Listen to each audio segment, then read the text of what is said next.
Did you ever stop to think about a baby's first introduction to speech?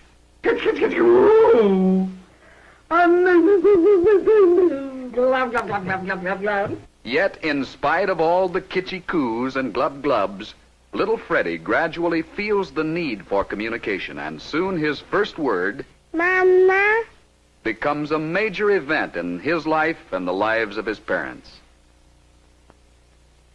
However, once Freddie gets the hang of things and starts chattering away, the parents often do a complete about-face, and it's not unusual to hear something like this. Freddie, will you please be quiet?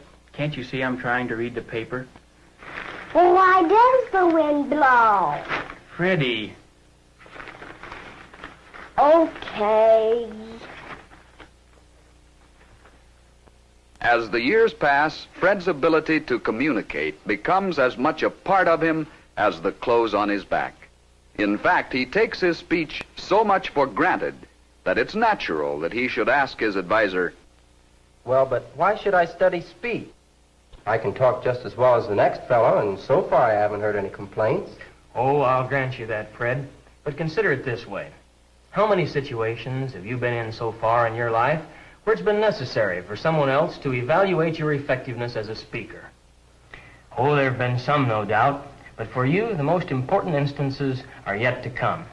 And what do you think these situations will be like if you can't express yourself as an effective speaker? Let's see, you're a candidate for class president, aren't you? Well, Fred, just imagine what the outcome will be if in the assembly this Friday you should suddenly...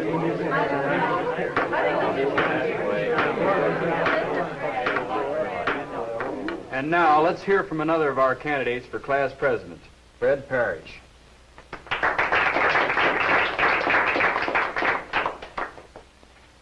Oh, I think our student government is a fine thing.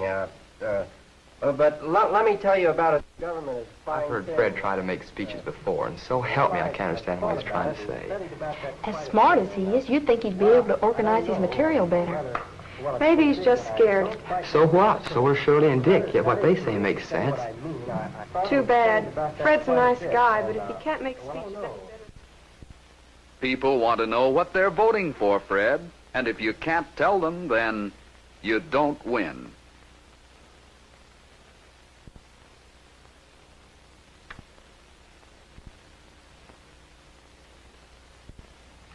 Gentlemen, we've called both of you in because you're the top two applicants. Now, Mr. Parrish, I see here that you have a fine academic rating to recommend you. Thank you, sir. Mr. Parrish, what kind of a job do you think you're best suited for in our organization? Well, I've thought and studied about that quite a bit, and, well, I don't know. Or rather, well, it's so big, and I just don't quite know how to put it. Or rather, well, that is to really say what I mean. Yes, I see. Mr. Cummings, how about you? Have you thought about what kind of job you'd like? Yes, sir, I have. I'd like to work in your production department and then in time work into your staff for industrial design. Well, Fred, there goes Joe Cummings saying the very same things you had in mind all the time, but just couldn't quite get across. You're as smart as Joe Cummings. The only difference is that Joe can express himself and communicate his ideas to others. And in this case, that simply means that he gets a job, and you're shown the door. This sort of thing can follow you all your life. Suppose in a few years that your club needs a speaker.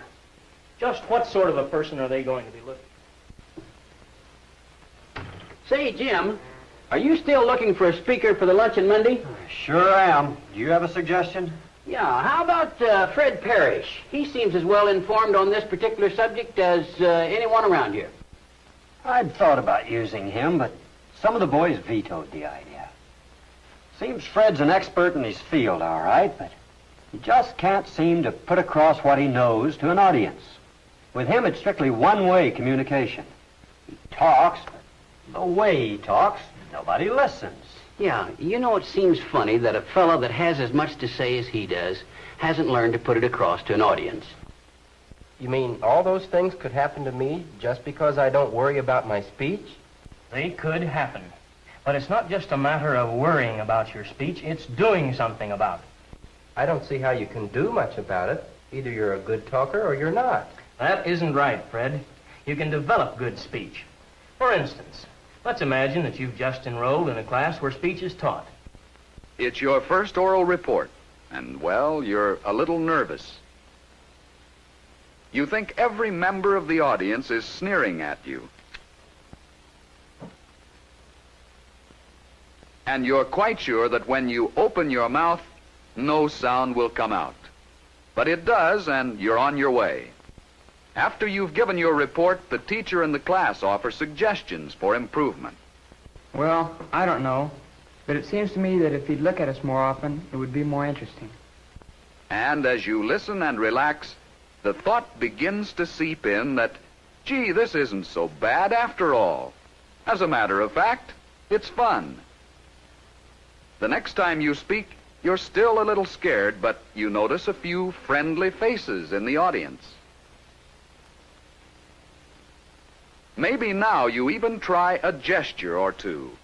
Oh, they probably won't look or feel too natural at first, but they soon will. And the nice thing about trying them out in class is that everyone else is trying out things too. You try to build up your self-confidence through practice and preparation.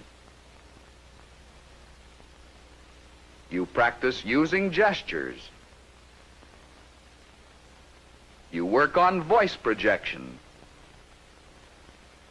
You become aware of how important speech is in projecting your personality to others. And you soon find out that there's a lot more to communication than just saying the words.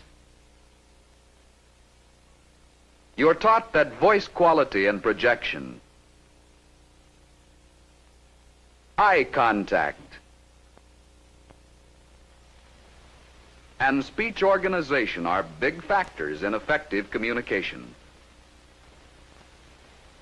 You learn how your voice operates. You become acquainted with a variety of speech situations, such as oral reporting, conducting a meeting,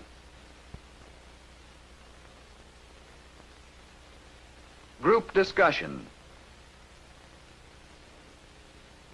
public speaking,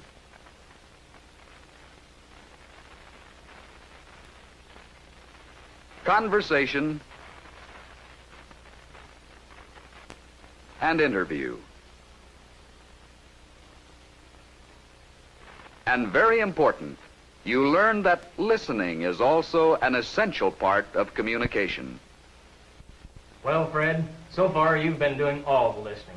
I hope what I've said helps to answer your question as to why you should study speech. Yes, sir, it does. I never thought about it quite that way before. Thanks a lot. Well, there goes Fred Parrish. And how far he goes in life will depend a lot on how well he can speak. But how about you? You have many opportunities to improve your speech right now. In speech classes, in everyday conversations, and in class discussions. Are you making each one of these opportunities a real challenge for bettering your speech? You should. You should study speech. You should practice good speaking habits. You should use this powerful medium of communication. Remember, your speech and your success may go hand in hand. Consider it.